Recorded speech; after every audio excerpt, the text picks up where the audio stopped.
Tonight, I want to get into this real quick because there was a story in the Bible, and a lot of you know this man by the name of Joseph. How many of you know this guy that I'm talking about? He was the son of Jacob.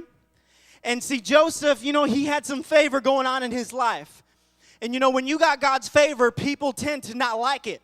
When you got God's favor in your life, it tends to bring enemies because people don't like what God starts to do in your life. People don't like the way you start elevating and working your way up, and they start to get jealous and seeing what God's doing for you. So when you're walking around with your brand new coat of many colors like Joseph, he's like, yo, check out my coat.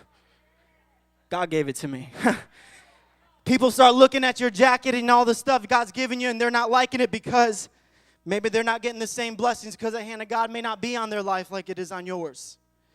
You see, what happened was Joseph was talking about dreams, and he was talking about all these things that one day God's going to put him in this place where he's going to rule over his 12 or 11 older brothers. And God was going to put him in a place where he was going to rule over the entire land, and his brothers didn't like it.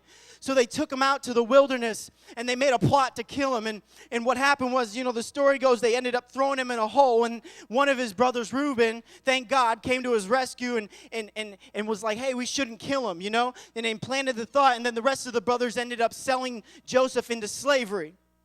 And so Joseph, man, I can't even imagine what that would be like. I don't have any brothers. I have 2 sisters. But hypothetically, if my sisters tried to sell me into slavery, that'd be a problem. You know what I'm saying? I'd be a little upset, and I'd be like, yo, that ain't right, okay? So Joseph was like, he's on his way, and he's hooked up to this caravan, and they're on their way to Egypt, leaving his mother, leaving his father, leaving his family. And he ends up, man, going all the way to Egypt and getting bought by a man named Potiphar. And you see, Potiphar worked for the king, and Potiphar was a very high official in that worked for Pharaoh. And here, Joseph, who had God's favor upon his life, maybe circumstances didn't quite go his way, but he still didn't lose God's favor.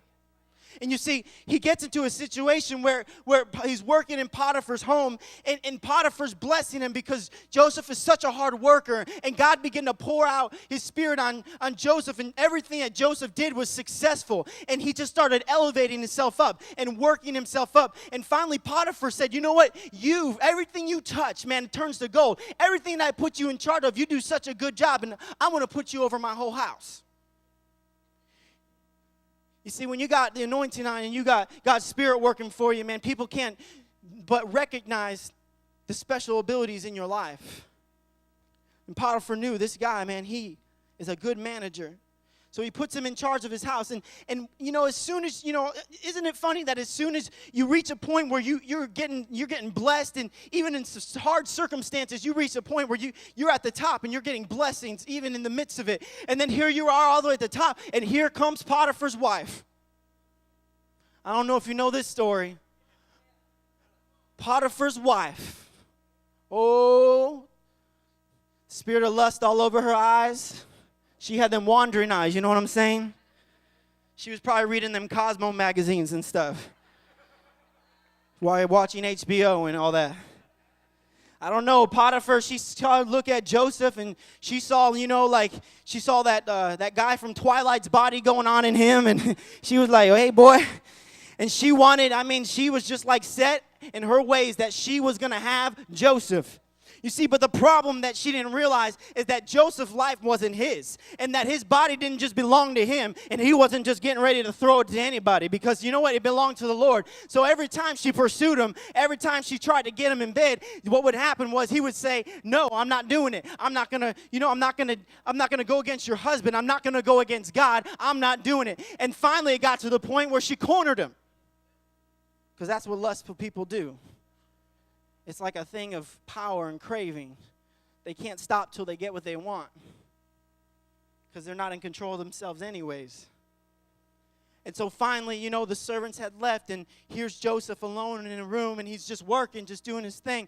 And here comes Potiphar's wife in there. Joseph, right now, I want you to sleep with me. He says no, and he's cornered, and she grabs his robe, and he basically loses the robe and runs out.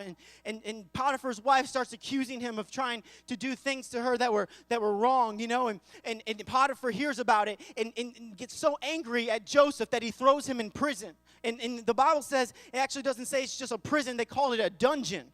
So Joseph now went from being at the top of Potiphar's house. Man, what a life, man. This guy's up and down all over the place. Man, he's at the top, and then all of a sudden now he's working in the dungeon. He's just hanging out on the chains, man, just with the rats and all that. And he's down there just thinking, what happened? I was doing the right thing. I was rolling, and all of a sudden now I'm here. But the story's not over. I'm sorry. I got a lot to cover in the beginning before I get to the meat here tonight. It's a big story. But see, even after he gets down in that dungeon, you see, God's hand was still there. And God knew that Joseph had greatness on his life. And God knew that that dungeon could not hold Joseph down. So God began to use Joseph in that dungeon. And Joseph actually became the ruler of the dungeon. It's amazing. You're in jail, but now you rule the jail people. How does that happen? Well, he actually ends up interpreting the dreams of a baker and a wine taster for the king. Tells one guy that he's going to live and be restored to his position. Tells the other guy that he's basically going to die. And he did. He interprets this dream, and he tells the guy who he interpreted for, he said, hey, all I'm asking you to do is when you get there and you're restored back to your position, remember me. Remember me. That's all he asked. And this is where we're at right here, Genesis 41. I want you to turn to it. I'm going to read real quick. When 2 years had passed, I'm in the NIV, if you got it. When 2 years, full years had passed, Pharaoh had a dream. He was standing by the Nile when out of the river there came up 7 cows, sleek and fat, and they grazed among the reeds. After them, 7 other cows, ugly and gaunt, came up out of the Nile and stood beside those on the riverbank. And the cows were ugly and gaunt and ate up the 7 sleek, fat cows. Then Pharaoh woke up. Verse 5, he fell asleep again, and he had a second dream. 7 heads of grain, healthy and good, were growing on a single stalk. After them, 7 heads of grain sprouted, and then thin and scorched by the east wind. Then the thin heads of grain swallowed up the 7 healthy, full heads. Then Pharaoh woke up. It had been a dream. In the morning, his mind was troubled, so he sent for the magicians and the wise men of Egypt. Pharaoh told his servants, but no one could interpret for him. Verse 9, then the chief cupbearer said to Pharaoh, who had been in prison with Joseph, today I'm reminded of my shortcomings, because he had taken a while to tell Pharaoh about Joseph. Pharaoh was once angry with his servant, and he imprisoned me and the chief baker in the house of the captain of the guard. Each of us had a dream that same night, and each of us had a meaning of its own. A young Hebrew was there with us, a servant of the captain of the guard. We told him our dreams, and he interpreted them for us, each giving the man an interpretation of his dream. Verse 13, the things turned out exactly as he interpreted them. I was restored to my position, and the other man was hanged. So Pharaoh sent for Joseph, and he was quickly brought from the dungeons. He had shaved and changed his clothes, and he came before Pharaoh. Verse 15, Pharaoh said to Joseph, I had a dream. No one can interpret it. I have heard it said of you that when you hear a dream, you can interpret it.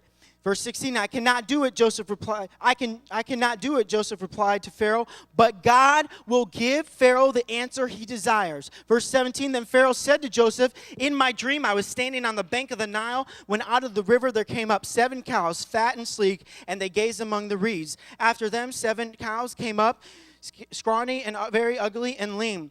I have never seen such ugly cows in the land of Egypt.